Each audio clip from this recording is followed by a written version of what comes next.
শাক, পাট শাক দিয়ে চিংড়ি মাছ ভাজি। পাট শাকটা ধুয়ে রেডি করতেছি, আর এখন পেঁয়াজ রসুন কাটতেছি।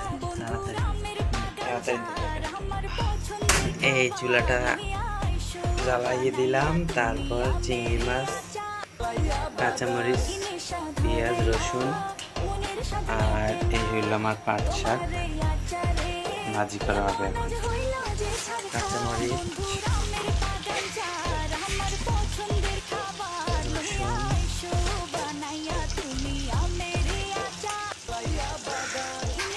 আপনি স্যাক খাইলাম বাবারে বাবা।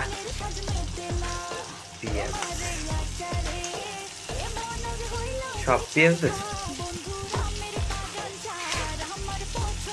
শাকে একটু বেশি দিই পেঁয়াজ।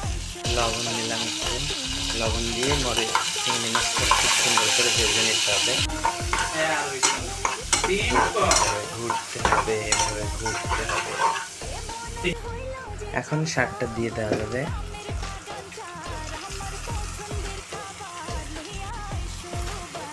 ওয়ালেটটা পোস্ট চাইছিলাম, মন নেই।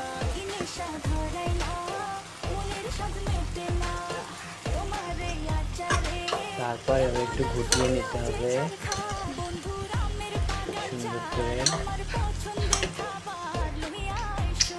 রান্না করতে আছে, দেখো না। এই দেখো হয়ে গেল আমার পাট শাক। আমি এখন তুলে নেব।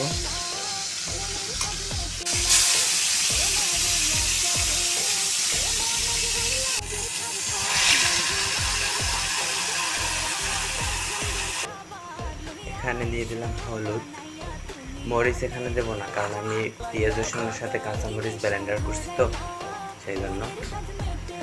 তারপর দেবো একটু জিরার গুঁড়ি। কাঁকরোল দিয়া এই মাছ দিয়ে রান্না করা হবে।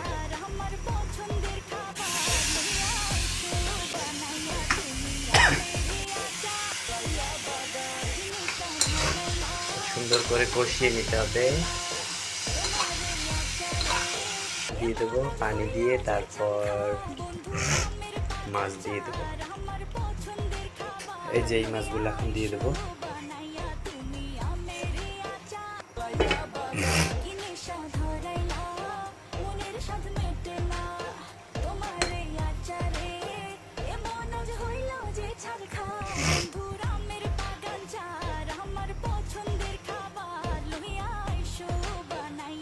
এই যে হয়ে গেল আমার